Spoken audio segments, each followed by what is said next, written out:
मेरी शादी को 4 दिन हुए थे।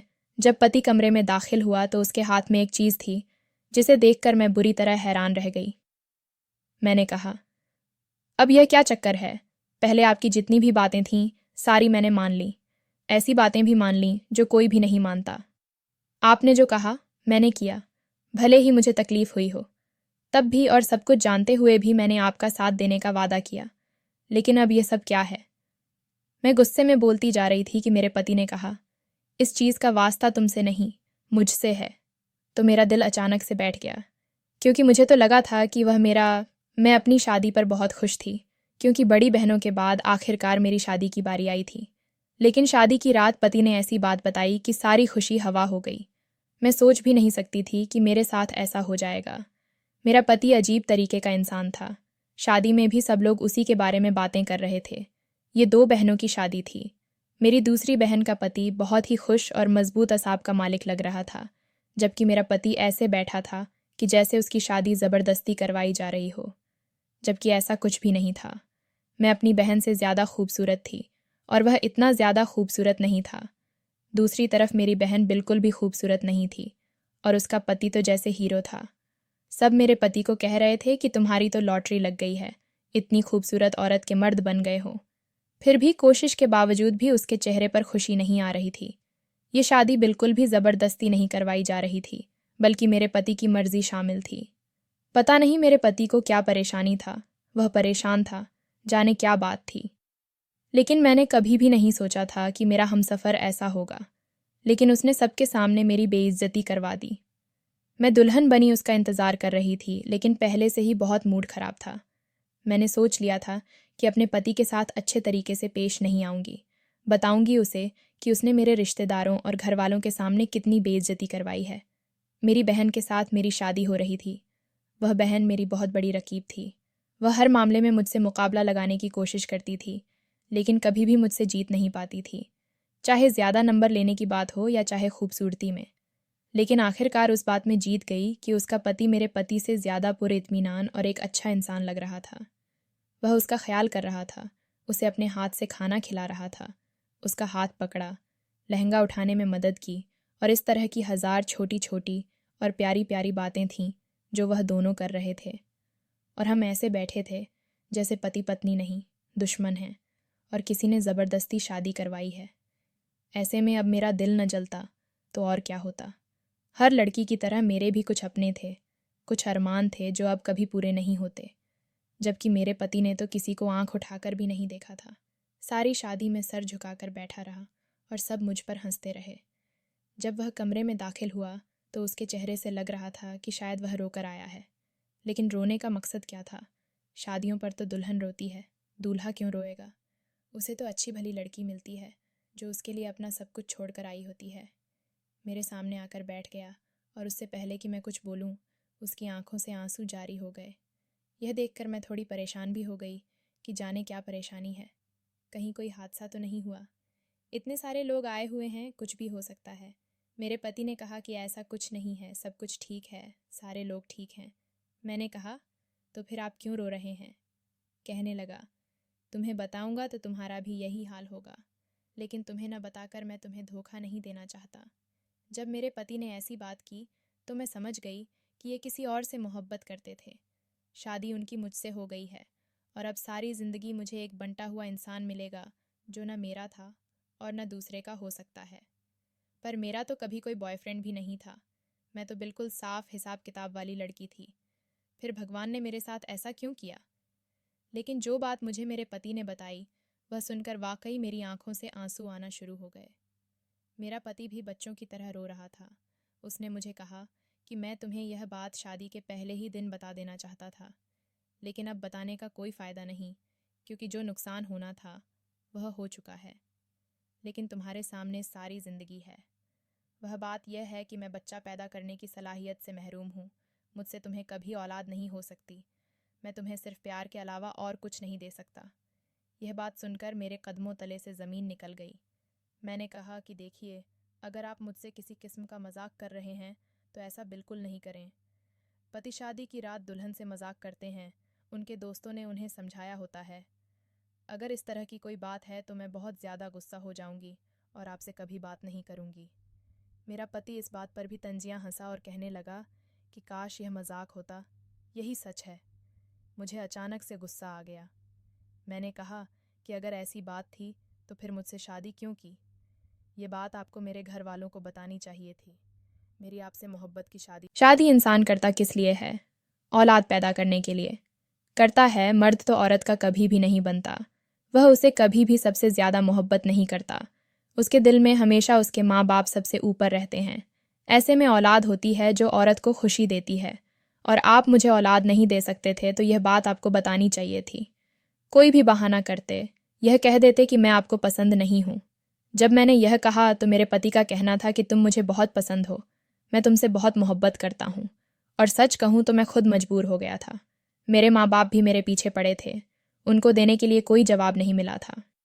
मेरे दिल में जो बात आई मैंने कह दी। लेकिन मेरे पति ने मुझसे मोहब्बत का इजहार किया और कहा कि बहुत मोहब्बत करता हूँ तुमसे, तुम्हारे लिए जान दे सकता हूँ। ये मेरे बस में नहीं है। अगर होता तो मैं कुछ भी करके इसको ठीक कर लेता। मुझे मेरे पति पर तरस आने लगा। मैंने उनसे कहा कि क्या सच में यह सही है? क्या इसका कोई हल नहीं है? उसने कहा कि मैंने क्या इलाज भी डॉक्टर से मिला, इसका कोई हल नहीं है। अब मैं भी रोने लगी। पता नहीं किस लिए रो रही थी। अपने पति के लिए, अपनी ख्वाहिशात के लिए, या अपनी किस्मत पर रो रही थी। बस बैठी रो रही थी। घर वालों को भी तो बता नहीं सकती थी। अभी भी नहीं बता सकती थी। बाद में भी नहीं। अभी तो उन्होंने रुखसत किया था और बाद में भी बताना कौन सा आसान था। और अगर मैं भी बताती तो क्या फ़र्क पड़ना था? ये बुरी खबर तो हमेशा बुरी खबर ही मानी जाती है। औरत को अगर 40 साल की उम्र में भी तलाक हो जाए तो वह एक बुरी खबर ही मानी जाती है और औरत की ज़िंदगी बर्बाद हो जाती है। चाहे बर्बाद होने के लिए कुछ हो या ना हो, चाहे वजह कितनी भी बड़ी हो, एक औरत के लिए यह बात इतनी बुरी है कि उसे वापस अपने घर जाना पड़े और अपने माँ बाप को जाकर यह बताना पड़े कि मेरा घर टूट गया है। और जो औरतें घरेलू हिंसा बर्दाश्त करती हैं, वे इसीलिए करती हैं क्योंकि वे अपना घर बचाना चाहती हैं। जब कोई तरह तरह की कहानियाँ सुनता है तो कहता है कि इतना बर्दाश्त क्यों किया? इसीलिए किया क्योंकि वह अपना घर बचाना चाहती थी और मैं भी अपना घर बचाना चाहती थी। मैं रोती रही और सुबह की रोशनी फैलने लगी। मेरे दिमाग में ऐसी ऐसी बातें आईं कि मैं मज़ीद रोती ही गई। कभी किसी बात पर रोने लगती तो कभी किसी बात पर। यहाँ तक कि मेरी सोच यहाँ तक पहुँच गई कि मुझे माँ कहने वाला कोई नहीं होगा। मेरे बच्चे नहीं होंगे। हमारे परिवार में एक औरत थी जिसके बच्चे नहीं थे। लोग उसका नाम ही भूल गए थे। कहते थे वही सावित्री जिसके बच्चे नहीं हैं, और वही तो जिसकी शादी को 15 साल हो गए हैं, लेकिन अभी तक उसके बच्चे नहीं हैं। और मैं हैरान होती थी कि उसका नाम ही बदल गया है। सब उसे उसके नाम से नहीं, इस बात से जानते हैं कि उसके बच्चे नहीं हो रहे। मैंने आसमान की तरफ देखा। जाने मैं क्या सोच रही थी कि मेरा पति भी रंजीदा सा बैठा था। वह भी सारी रात सोया नहीं था। बस बार बार मुझे यही कहता रहा, नहीं रो, तुम जो भी फैसला करोगी मैं उस पर अमल करूँगा। मैंने अपने पति से कहा कि मैं आपके साथ निभाने की कोशिश करूँगी। हम हमेशा साथ रहेंगे, औलाद को गोद ले लेंगे, कुछ भी कर लेंगे, लेकिन मैं आपको नहीं छोड़ूंगी। मेरा पति इस बात पर बहुत खुश हुआ। उसने कहा कि जिस लड़की से मोहब्बत की थी मैं उसी जवाब की उम्मीद कर रहा था। बस हम दोनों ने एक दूसरे से वादा कर लिया कि हम एक दूसरे के दुख के साथी बनेंगे और ये सब बर्दाश्त करने की कोशिश करेंगे। लेकिन जब जब अपनी बहन को देखती तो मुझे उस पर रश्क आने लगता। वह कितनी खुश थी अपने पति के साथ। हम दोनों एक साथ ही वापस रस्म के लिए घर गए थे, लेकिन मेरे चेहरे पर खुशी कैसे आती जब मेरे दिमाग में इतनी बुरी खबर घूम रही थी। मैं 2-3 दिन अपनी माँ के घर ही रुकी, जबकि मेरी बहन तो रात को ही वापस चली गई थी। माँ ने कहा, बेटी, अभी नई नई शादी हुई है, तुम्हें इतने दिन यहाँ नहीं रहना चाहिए। तो मैंने कहा कि मेरा ससुराल दूर है, बार बार नहीं आना होगा। मेरी बहन का ससुराल तो दूसरी गली में है, ये तो रोज़ आ सकती है ना। मेरी माँ ने कहा, ये बात भी ठीक है। मैं वापस अपने घर आई तो पति ने मुस्कुराकर इस्तकबाल किया और कहा कि अब जाना नहीं, तुम्हारी बहुत याद आ रही थी। खैर, अब भी मेरा मूड ख़राब था। मुझे समझ नहीं आ रहा था कि मैं किस पर गुस्सा करूं। मेरी शादी को 4 दिन हुए थे कि पति कमरे में दाखिल हुआ तो उसके हाथ में एक चीज़ थी जिसे देखकर मेरी बुरी तरह हैरान रह गई। मैंने कहा कि अब ये क्या चक्कर है? पहले आपकी जितनी भी बातें थीं सारी मैंने मान लीं, साथ देने का वादा किया, लेकिन अब ये सब क्या है? मैं गुस्से में बोलती जा रही थी कि मेरे पति ने कहा कि इस चीज़ का ताल्लुक तुमसे नहीं मुझसे है, तो मेरा दिल अचानक से बैठ गया। मैंने कहा कि आप ऐसा क्यों करेंगे, क्यों खुद को तकलीफ़ देंगे। मेरे पति के हाथ में एक रस्सी थी। मैं हैरान थी कि उसने इस रस्सी का क्या करना है, पर उसने बताया कि मैं रोज़ रात को खुद को बांध कर सोता हूँ। मैंने कहा कि यह आप क्या कह रहे हैं? उसने कहा, हाँ, ऐसा ही है। मैं खुद को बांध कर सोता हूँ। अगर किसी दिन मैं तुमसे कहूँ कि मेरी रस्सी खोल दो, तो मत खोलना। खुद से भी कभी नहीं खोलना, और अगर मैं खुद भी कहूँ तब भी नहीं। मैं प्यार से कहूँ, गुस्से से कहूँ, हुक्म देकर कहूँ, तुम रस्सी को मत खोलना और ये बात हमेशा याद रखना। मैंने कहा कि किस किस्म की बातें कर रहे हैं, इसका क्या मतलब है? उसने कहा कि यह नहीं बता सकता हूँ। मेरे पति ने अपने आप को रस्सी से अच्छी तरह बांधा, अपनी टांगें और बाजू भी। मुझे कहा कि वह मुझ पर चादर करवा दो और सो गया। मैं कुछ देर अपने पति को ही देखती रही और यह सोचती रही कि मैं किस किस्म के इंसान से शादी कर बैठी हूँ। मैं कैसे इस रिश्ते को निभाऊंगी? यह सब मेरे लिए बहुत मुश्किल होता जा रहा था। एक तो मेरे पति की इतनी बड़ी बात जो मुझे पहली ही रात बता दी गई, और दूसरी बात यह कि रात को वह अपने आप को बांध कर सोता था। इस सब के पीछे क्या राज था, ये मेरी समझ से बाहर था। क्या यह कोई टोटका कर रहा था, या फिर यह बहुत ज़्यादा कमज़ोर था और उसके जिस्म में दर्द होता था, इसलिए यह अपने आप को बांध कर सोता था? मुझे याद है कि मेरी दादी की टांगों में जब रात को दर्द होता था तो वह अपनी टांगें अपने ही दुपट्टे से बांध कर सोती थी। लेकिन मुझे नहीं लगता था कि ऐसी कोई बात होगी, क्योंकि मेरा पति भी मेरी तरह जवान था। अभी उसकी उम्र ही क्या थी। शक्ल सूरत का वह ज़्यादा अच्छा नहीं था, लेकिन बदन से बहुत अच्छा था। बिल्कुल एक जवान मर्द था, लंबे कद का, हाथ पांव उसके मजबूत थे। मेरे पति ने मुझे कहा था कि अगर वह मुझे खुद भी कहे कि मैं उसकी रस्सी खोल दूं, तो मैं कभी भी रस्सी नहीं खोलूं। मुझे मेरे पति से डर लगने लगा था। मेरा पति क्यों अपने आप को बांध कर सोता था?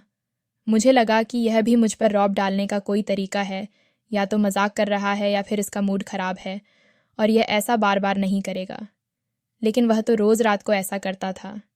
सिर्फ इतना ही नहीं, मुझे यह भी कहता था कि तुम रात को सोने के कपड़े यानी कि नाइटी पहनकर मत सोया करो, तुम मेरे कपड़े पहनकर सोया करो। मैंने कहा कि आपके कपड़ों में तो मैं बहुत बुरी लगूंगी, ऐसे लगेगा कि पता नहीं मैं औरत नहीं कुछ और लग रही हूँ। उसने कहा कि मैं चाहता हूँ कि तुम रात के वक्त बिल्कुल भी खूबसूरत न लगो, वैसे भी तुमने सोना ही तो होता है। मैंने कहा कि बार बार ये बात क्यों करते हैं? तो उसने कहा कि तुमने सोना ही होता है, मुझे पता है, और मैं आपके कपड़े नहीं पहनूंगी। मैंने अपने लिए बहुत ही नरम कपड़े की अच्छी सी नाइटी बनवाई है, और यह नाइटी कोई ऐसी वैसी नहीं, बिल्कुल ठीक है। क्या मुझे सोते हुए भी अपनी मर्जी करने की इजाज़त नहीं है? अब तो यह उसकी रूटीन बन गई, वह रोज़ उसी तरह सोने लगा। लेकिन मैंने यह भी नोट किया था कि सारी रात सोता भी नहीं, बल्कि जागता ही रहता था। हमारी शादी को 10 दिन हो गए थे। उधर मेरी माँ मुझे मेरी बहन की खबरें सुनाती, जो बहुत खुश थी और अपने पति के साथ हनीमून पर गई हुई थी। उधर मैं थी, जिसे अभी तक यह समझ ही नहीं आ रहा था कि पता नहीं मेरे साथ क्या होने वाला है। घर में और लोग भी थे। घर वालों के सामने मेरा पति बिल्कुल नॉर्मल होता था, मुझसे मजाक करता, बिल्कुल ऐसे जैसे हम बहुत खुश हैं, जैसे कोई नया शादीशुदा जोड़ा होता है। लेकिन जब अकेले होते तो वह अजीब से माहौल में चला जाता। मुझसे बात भी नहीं करता था, दुखी और रंजीदा सा हो जाता था और फिर खुद को बांध कर सो जाया करता था। लेकिन एक रात को कुछ बहुत अजीब हुआ कि मैं बुरी तरह डर गई। मुझे तो नींद नहीं आ रही थी। मेरा पति सो चुका था। मैं उसे देखती रही कि वह अचानक से जाग गया और मुझे कहने लगा कि मैं उसकी रस्सी खोल दूं। मैंने कहा कि खुद ही खुद को बांध कर सो रहे थे, अब कह रहे हैं कि रस्सी तो खोल दो। ये आपने क्या मजाक बना रखा है? जिंदगी किस तरह गुजरेगी? कोई तो ऐसी बात करें कि जिसकी वजह से मुझे यह पता हो कि नहीं, मुझे आपके साथ रहना है। पहले आपने मुझे इतनी बड़ी बात बता दी, फिर आप अपने आप को बांध कर सोते हैं, फिर मुझे कहते हैं कि मेरे सामने तैयार ना हुआ करो, खूबसूरत ना लगा करो, मुझे कहीं लेकर नहीं जाते, मुझसे कोई बात नहीं करते, मेरी तरफ देखते भी नहीं हैं। तुम्हें अगर मैं आपको छोड़कर भाग गई तो सब कहेंगे कि लड़की की गलती थी। लेकिन ये तो इतने ज़्यादा मसले हैं तो यह बना रखे हैं, इन्हें मैं किस तरह बर्दाश्त करूं, आप ही बता दो। वह मेरी कोई बात नहीं सुन रहा था। वह कहने लगा, खोल दो। फिर मुझे वह बात याद आई जब उसने कहा था कि अगर मैं खुद भी कहूं तो मुझे नहीं खोलना। मैंने इनकार कर दिया कि मैं नहीं खोल सकती। उसने फिर कहा, क्या परेशानी है तुम्हें? चलो आगे बढ़ो और यह रस्सियाँ खोल दो। मैंने कहा, तुमने ही मुझे मना किया था कि अगर तुम खुद भी कहो कि मेरी रस्सी खोलो तो कभी भी नहीं खोलूं। मेरा पति अचानक से मुझ पर गुस्सा हुआ और कहा, मैं तुम्हारा पति हूँ, तुम्हें हुक्म दे रहा हूँ और तुम मेरी बात नहीं मान रही हो। मैं उससे डर गई और कमरे से निकलकर बाथरूम में चली गई। मैं उसे खोना नहीं चाहती थी क्योंकि वह बहुत गुस्से में था, इसलिए उसे नहीं खोलना ही बेहतर था, लेकिन अपनी किस्मत पर रो रही थी। उसने यह भी कहा था कि मैं यह बात किसी को न बताऊं और सबके सामने इस तरह से रहूं कि जैसे मैं इस दुनिया की सबसे खूबसूरत और सबसे खुशकिस्मत लड़की हूं। कहते हैं कि शादी के बाद अगर आप खुश रहते हैं तो आप खूबसूरत होते जाते हैं और अगर आप परेशान रहते हैं तो आपकी शक्ल बदल जाती है। मुझे ऐसा लगता था कि मेरी शक्ल भी सही बदल गई है। मेरी एक दोस्त थी जो बहुत ही ज़्यादा खूबसूरत थी और जब वह हमें 4 साल बाद मिली तो हम लोग उसे देखते ही हैरान हो गए थे। उसकी शादी जल्दी हो गई थी और वह शादी पर बहुत खुश थी, लेकिन 4 साल बाद जब हम सब उससे मिलने के लिए गए तो हमें ऐसा लगा कि जैसे यह वह नहीं है, या तो उसकी माँ है या फिर उसकी कोई बड़ी बहन है। उसकी शक्ल बिल्कुल बदल गई थी। बाद में उसने हमें अपनी ज़िंदगी की कहानी सुनाई और बताया कि वह बहुत ज़्यादा मजबूर है। उसके पति का कोई काम नहीं है और उसे ही काम भी करना पड़ता है और घर को भी देखना पड़ता है, इसलिए उसकी हालत ऐसी हो गई है। और जब हम लोग उससे मिलकर आए तो 2 घंटे तक उसी की बात करते रहे थे कि रिद्धिमा को क्या हो गया, उसकी शक्ल कैसी हो गई, ऐसा कैसे हो सकता है कि किसी की शक्ल ही बदल जाए। अगले दिन मैंने अपने पति को यह बात बताई कि तुम ऐसा क्यों करते हो, तो वह कहने लगा कि मैं तुम्हें यह बात नहीं बता सकता। मैंने उससे कहा, जब इतना बड़ा राज मुझे बता दिया, सब कुछ मुझे बता दिया, ऐसा राज है जो मर्द अपनी पत्नी को नहीं बताते, आपने शादी के पहले दिन ही बता दिया। शायद इसलिए मैंने आपका साथ देने के लिए मान भी लिया, क्योंकि मैंने यह सोचा कि आप बहुत ईमानदार इंसान हैं। अब आप मुझे यह बात क्यों नहीं बता सकते? मेरे पति ने कहा, मैं तुम्हें सब कुछ बता सकता हूँ, मैंने तुम्हें बताया है, लेकिन यह बात मैं नहीं बता सकता, इसलिए इस मामले में बार बार मुझे तंग मत करो। मैंने उसे यह भी कहा, रात को खुद ही कह रहे थे कि मुझे खोल दो, तो कहने लगे, मैं तुम्हें खुद भी कहूँ तो ऐसा नहीं करना। इसी तरह हमारी शादी को 1 महीना गुजर गया और मेरी बहन ने खुशखबरी सुना दी। ये खबर मेरे ससुराल में भी पहुंच गई, क्योंकि मेरी बहन का पति भी मेरे ससुराल वालों का दूर पार के रिश्तेदार ही लगता था। मेरी सास ने मुझे ताने देने शुरू कर दिए कि बड़ी तुम हो और खुशखबरी बहन ने सुना दी है। यह बात सुनकर मुझे बहुत बुरा लगा। मुझे ज़्यादा बुरा नहीं लगता अगर मेरे घर भी खुशखबरी होती, या फिर मेरे घर खुशखबरी न भी होती, लेकिन मुझे यह पता होता कि मेरा पति ठीक ठाक है और एक दिन मुझे भी ऐसी खुशी मिल जाएगी तो शायद मुझे बुरा न लगता। लेकिन मुझे पता था कि मेरे साथ तो यह सब कुछ कभी होना ही नहीं है और अब मेरी बहन के साथ यह सब हो रहा था। मैं तो भगवान के सामने बैठकर रोने भी लगी और उससे सवाल करने लगी, हे भगवान, क्या मैंने कोई ऐसा गुनाह किया है जिसकी तू मुझे सज़ा दे रहा है? क्या मैंने अपनी बहन का दिल दुखाया था जो उसके साथ अब सब कुछ अच्छा हो रहा है और मेरे साथ इतना बुरा हो रहा है कि इससे ज़्यादा बुरा किसी के साथ हो ही नहीं सकता। मेरी बहन भी जब मुझसे मिलने के लिए आई तो उसने मुझे बहुत बातें सुनाई। उसका कहना था कि तुम्हारा तो ऐसा हाल हो गया है कि जैसे तुम्हारी शादी को 10 साल गुजर चुके हैं, जबकि 1 महीना ही गुजरा है। इतनी टेंशन किस बात की है? तुम्हें देखकर तो कोई बच्चा भी बता सकता है कि तुम बिल्कुल भी खुश नहीं हो। अगर ऐसी कोई बात है तो माँ पापा को बता दो। मैंने सारी ज़िंदगी तुमसे मुकाबला ज़रूर लगाया होगा, लेकिन तुम मेरी बहन हो और मैं चाहती हूँ कि तुम भी खुश रहो। मैं अपनी बहन से अपनायत में आई और उसे सब कुछ बताने लगी, लेकिन फिर सोचा कि यह को भी, अपनी बहन को भी, और उनसे हमदर्दी हासिल करूं और वे सब लोग मुझसे कहें, हाँ, तुम्हारे साथ बहुत बुरा हुआ है, तो मुझे थोड़ा सुकून मिल जाए। इंसान की फितरत ऐसी होती है कि वह हमदर्दी हासिल करना चाहता है जब उसके साथ कुछ बुरा हो जाता है। कोई उसकी मदद नहीं भी कर सकता, पर इतना कह दे कि वाकई तुम्हारे साथ बड़ा बुरा हुआ है, तुम्हारे अंदर बड़ी हिम्मत है जो तुम यह सब कुछ बर्दाश्त कर रहे हो, तो यह सुनकर भी दिल को बड़ा सुकून मिल जाता है। मैं बहुत परेशान रहने लगी थी, बहुत जज्बाती होने लगी थी। जो कुछ मेरी बहन को मिल रहा था वो सब मैं भी चाहती थी, लेकिन जब यह महसूस करती कि यह सब मुझे कभी नहीं मिलेगा तो मेरा दिमाग खराब हो जाता था। एक रात फिर से नींद मेरी आंखों से गायब थी और मेरा पति सो रहा था कि अचानक से जाग उठा और छोटे बच्चों की तरह होने लगा, मुझे खोल दो, मुझे खोल दो। मुझे मेरे पति पर बहुत तरस आने लगा। मैंने सोचा कि क्या करूं, लेकिन फिर उसकी बातें भी याद आ रही थीं। लेकिन आज मेरे दिमाग में जाने क्या आया और सोचा कि रस्सी खोल देती हूँ, पता तो चले कि ऐसा भी क्या करता है। मैंने अपने पति की रस्सी खोल दी और मेरे पति ने पहले मुझे हैरानी से देखा, फिर थोड़ी देर बाद मुझे घूरने लगे और मेरी तारीफ करने लगे।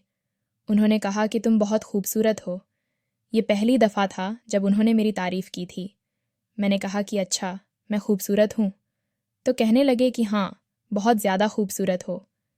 मेरी पत्नी हो तुम, तुमसे बहुत प्यार करता हूँ, तुम्हारे बिना रह नहीं सकता। मैंने कहा कि फिर तुम मेरे बिना क्यों रह रहे थे? तो कहने लगे कि माफ़ कर दो मुझे और सब कुछ भूल जाओ।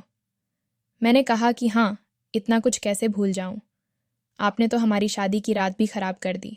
उन्होंने कहा कि शादी की रात क्या होती है? जब हम दोनों एक साथ हो तो हमारे लिए हर रात ही सुहाग रात की तरह हो सकती है। उन्होंने इतना कहा और मेरे चेहरे पर मुस्कुराहट आ गई। सुबह मेरी आंख मेरे पति के रोने की आवाज़ पर खुली, जो बच्चों की तरह रो रहे थे। जाने मेरा पति ऐसा क्यों करता था? मैंने कभी किसी मर्द को ऐसे रोते हुए नहीं देखा था। मैंने उनसे पूछा कि क्या हो गया? क्यों सुबह सुबह आपने वावेला मचा रखा है? तो कहने लगे कि रात को क्या हुआ था? मैंने कहा कि मैंने रस्सी खोली थी क्योंकि मुझे आप पर तरस आ गया था, और वह रस्सी खोलने के बाद वहाँ कुछ ऐसा हुआ कि मेरे कदमों तले से ज़मीन निकल गई।